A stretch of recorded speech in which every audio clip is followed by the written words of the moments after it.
કોન્સર્ટનું આયોજન કરાયું. Called play സംഗീത പരിപാടി കാണാനെത്തിയ നടി ഇഷ തൽവാറിന്റെ വീഡിയോ ശ്രദ്ധ നേടുന്നു. സംഗീത പരിപാടി കാണാനെത്തിയ താരം ഒരു മാധ്യമപ്രവർത്തകന്റെ ചോദ്യങ്ങൾക്ക് ഉത്തരം നൽകുന്ന വീഡിയോ ആണ് ചർച്ചയായത്. ആവേശത്തിൽ ഉച്ചത്തിൽ ചിരിച്ച് സംസാരിക്കുന്ന താരത്തെയാണ് വീഡിയോയിൽ കാണാനാവുക. കോൾഡ് പ്ലേയുടെ സംഗീത വിരുന്ന് ലൈവായി ആസ്വദിക്കാൻ കഴിയുന്നതിന്റെ ആവേശത്തിലായിരുന്നു താരം. മുംബൈയിലെ കോൾഡ് പ്ലേയുടെ ഷോ കണ്ടതിന് ശേഷമാണ്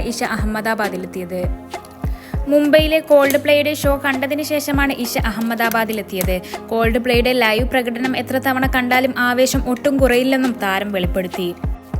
അതേസമയം ഇഷ ലഹരിയിലാണോ സംസാരിക്കുന്നതെന്നാണ് വീഡിയോക്ക് വരുന്ന കമന്റുകളിൽ ഉയരുന്ന ചോദ്യം. മരുന്നടിച്ചിട്ടുണ്ടോ? ഞങ്ങളുടെ ആയിഷയ്ക്ക് എന്താണ് പറ്റിയത്? ആയിഷയ്ക്ക് ചുറ്റുമുള്ളതൊന്നും കാണാൻ കഴിയുന്നില്ല എന്ന തരത്തിലാണ് കമന്റുകൾ. വീഡിയോയുടെ കമന്റ് ബോക്സിൽ ചിലർ നിവിൻ പോളിയെയും വിനീത് ശ്രീനിവാസനെയുമെല്ലാം ടാഗ് ചെയ്യുന്നുമുണ്ട്. വിനീത് ശ്രീനിവാസൻ സംവിധാനം ചെയ്ത തട്ടത്തിന് മറയത്ത് എന്ന സിനിമയിലൂടെ മലയാളികളുടെ പ്രിയ താരമായി മാറിയ നടിയാണ് ഇഷ തൽവാർ. നിവിൻ പോളിയെ നായകനായി എത്തിയ ചിത്രത്തിൽ ആയിഷ എന്ന കഥാപാത്രത്തെയാണ് ഇഷ അവതരിപ്പിച്ചത്. ആയിഷ എന്ന കഥാപാത്രവും ഓള് തട്ടമിട്ടു കഴിഞ്ഞാൽ സാറെ ചുറ്റുമുള്ളതൊന്നും കാണാൻ പറ്റൂല എന്ന ഡയലോഗും കേരളത്തിൽ തരംഗം സൃഷ്ടിച്ചിരുന്നു.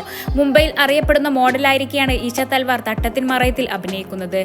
തുടർന്നും നിരവധി ഹിന്ദി, തമിഴ്, മലയാള സിനിമയിൽ ഇഷ അഭിനയിച്ചിട്ടുണ്ട്.